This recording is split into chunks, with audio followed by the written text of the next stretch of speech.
नमस्कार साथियों, मैं कृष्णा राष्ट्रवादी आज आपसे मिलवाऊंगा जिन्होंने आज हरीश भैया को समर्थन दिया है। उत्तर प्रदेश युवा संघर्ष संगठन ने हरीश भैया को समर्थन दिया है। हम उनसे पूछेंगे कि आपने उनको जो समर्थन दिया आपने क्यों दिया। देखिए, सबसे बड़ा तो बात यह कि हमारे समाज से मैं वाल्मीकि समाज से संबंध रखता हूँ। तो सबसे पहले तो इन्होंने हमारा उत्पीड़न इतना कर दिया ना, हमें जड़ से हिला दिया। इन्होंने हमें मजबूर कर दिया। इन्होंने हमारे साथ वो किया कि कभी इतिहास में कभी हमने नहीं देखा होगा। आपने हाथरस वाला कांड देखा होगा। हमारी बहन बेटियों के साथ पहले तो उसको रेप किया जाता है, उसके बाद में टाइम से उसे हॉस्पिटलाइज नहीं किया जाता। हॉस्पिटलाइज किया जाता है तो बहुत देर हो जाती है, उसके बाद में उसको आधी रात को लॉ एंड ऑर्डर के नाम पे, क्या यार पुलिस के आपाइज है, क्या बेकार है क्या यूपी की पुलिस? लॉ एंड ऑर्डर के नाम पे उसको जिंदा जला जाता है। जिंदा बोलो तो एक तरीके से लावारिश टाइप से जला जाती है। क्या है यार, हम लोग जानवर है क्या? ये बाबा ये सोच रहा है कि कुछ नहीं होगा, अब किसी लुंगी उतार लेंगे हम। अच्छा, ये बताइए, जैसे मानो शिक्षा का पिछले 5 साल में जो शिक्षा का ग्राफ बढ़ा है या घटा है, आपका उसके बारे में क्या मानना है? 2.5 साल से तो लॉकडाउन चल रहा है, मेरे खुद के बच्चे नहीं पढ़ रहे, बाकियों के बारे में क्या कहेंगे हम? बताइए कौन से स्कूल चालू है, आप ही बता दीजिए। आप तो मीडिया कर्मी हो, आपको ज़्यादा जानकारी होगी। अच्छा, ये बताइए, जैसे रोजगार योगी जी ने बोला था कि 70 लाख रोजगार देने की बात कही थी। हाँ। क्या आपको वो जमीनी स्तर पर देखने को मिलता है 70 लाख? कम से कम ज़्यादा नहीं तो आपको 500 आदमी नजर आ रहे होंगे। किसी एक से बता दीजिए, किसी को रोजगार मिला। पकौड़ा तलने के लिए बताया था इन्होंने।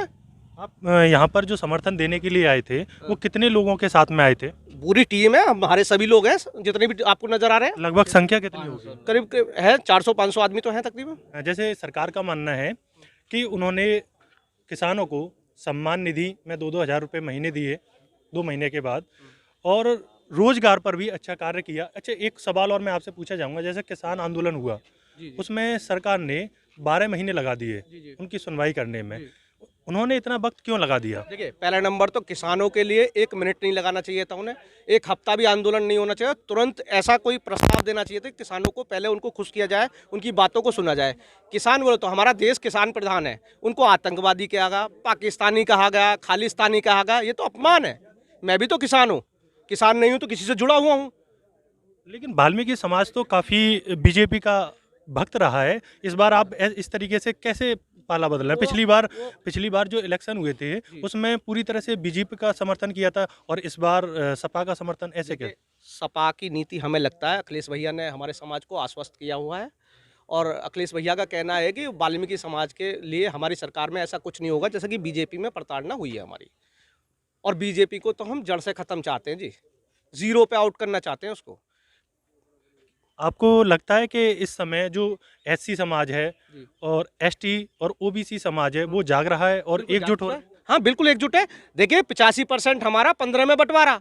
योगी जी का तो मानना है कि उन्होंने 80 और 20 का आंकड़ा दिया है। वो कहने को कुछ भी बोले, उनके पास तो ऐसे है कि उनके 4 कार्यकर्ता आएंगे, अभी लड़ने लगेंगे। वो तो क्या है, वो 2 मिनट में पाकिस्तान पहुंचा देंगे हमारे को, 2 मिनट में कश्मीर पहुंचा देंगे।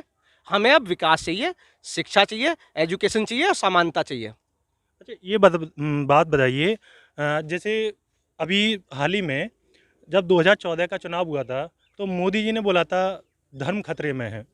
2019 में जो चुनाव हुए उन्होंने बोला कि इस बार हमारा देश खतरे में है, और 2022 में वो कह रहे हैं कि जैसे पंजाब में गए थे कि इस बार मोदी जी खतरे में हैं। तो उस पर क्या मानना है? कि देखिए, एक चीज़ बताइए, जिस देश का प्राइम मिनिस्टर हिंदू, जिस देश का प्रदेश का मुख्यमंत्री हिंदू, अगर वो डर रहा है तो वो खुद के लिए डर रहे हैं, वो अपना डर दिखा रहे हैं। कोई डर नहीं है। 1947 से हम रह नहीं रहे हैं क्या यहाँ पे? क्या डर है? कोई डर नहीं है। अच्छा, आपसे जान लेते हैं कि आपका जो वाल्मीकि समाज की जो लड़कियां हैं, जो महिलाएं हैं, उनके बारे में आप क्या कहेंगी? उनको क्या मैसेज देंगी? मैं तो बस महिलाओं को यही, महिलाएं हैं चाहे वो वाल्मीकि समाज की हो, चाहे वो लोधी समाज की हो, चाहे वो किसी भी समाज की हो, महिलाएं सिर्फ इतना चाहती हैं कि वो सेफ रहें और वो शिक्षित बने, ना कि ये चाहती कि देश में मंदिर बने, राम मंदिर बने और उसमें भिखारी पैदा हो। हम नहीं चाहते। हम तो सिर्फ इतना चाहते हैं कि समाजवाद के जरिए स्कूल कॉलेजेस बने और हम शिक्षित बने। यहाँ पर तो जो आंदोलन होते हैं हमेशा से मंदिरों और मस्जिदों पर ही आंदोलन होते हैं, शिक्षा पर तो आंदोलन होते ही नहीं। उसके बारे में आपका क्या मानना है? मेरा मानना तो यही है कि मंदिरों को ना बनाकर स्कूल कॉलेजों को ज़्यादा बढ़ावा दिया जाए। अच्छा, एक और सवाल है, छात्रों से लेके है कि क्या छात्रों को राजनीति में आना चाहिए या नहीं आना चाहिए? अपने अधिकार के लिए तो आना चाहिए। आपको लगता है कि इस समय जो हमारे अधिकार हैं वो खतरे में हैं? बिल्कुल खतरे में है। बताइए, अभी अभी योगी जी ने लैपटॉप बांटे थे या नहीं बांटे थे? तो मुझे बताइए कितने ऐसे दलित बच्चों को या फिर कितने ऐसे पिछड़े बच्चों को लैपटॉप दिए गए हैं जो मतलब कि जिनको ज़्यादा ज़रूरत है, जिनको सच में इस चीज़ की ज़रूरत है। कितने लोगों को, कितने बच्चों को दिए गए हैं? आपको लगता है कि दलित और पिछड़े जो हैं उनको इस सरकार में पीछे रखा जा रहा है? बिल्कुल रखा जा रहा है।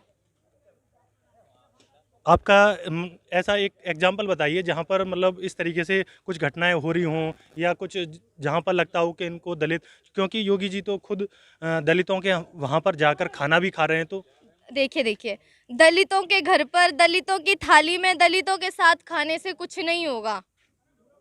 हम तो जब जानेंगे जब हमारी बहन बेटियों को समय पर न्याय दिया जाएगा।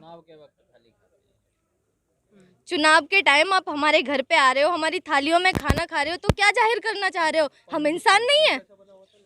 ये बताइए SC ST और माइनॉरिटी जो 85% है उनको क्या संदेश देना चाहेंगी कि वो संगठित हो या नहीं हो, या वो संगठित है, उनके बारे में आप क्या कहेंगे?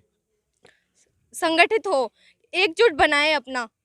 मतलब कि हमें किसी भी इसकी ज़रूरत नहीं है कि कोई हमारे साथ थाली में आके खाना खाए। हम तो सिर्फ न्याय चाहते हैं। हमारे जो भी आने वाली पीढ़ी है उसको शिक्षित देखना चाहते हैं, उनके साथ समान व्यवहार हो, ये चाहते हैं।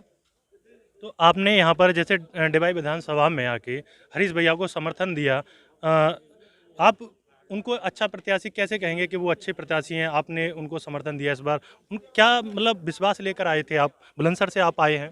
देखिए, अभी आपने कहा था कि बीजेपी को हमारी समाज ने फुल सपोर्ट किया था, एक तरीके से भक्त कहा था। उनका भक्त बनकर, उनका सपोर्ट करके हमने देख लिया हमें क्या मिला। तो अब हम सपा के जरिए, समाजवाद के जरिए देखना चाहते हैं हम, मतलब कि हमारे लिए क्या हो सकता है। ये थे हमारे साथ में वाल्मीकि समाज से आए हुए, बुलंदशहर से, उत्तर प्रदेश युवा संघर्ष संगठन से आए हुए। इन्होंने हरीश भैया का और समाजवादी पार्टी का समर्थन किया है और वो चाहते हैं कि SC ST और माइनॉरिटी और OBC समाज को न्याय मिले और वो एकजुट हों और आगे बढ़ें। मैं कृष्णा राष्ट्रवादी, कैमरामैन अजय के साथ, बहुत बहुत धन्यवाद।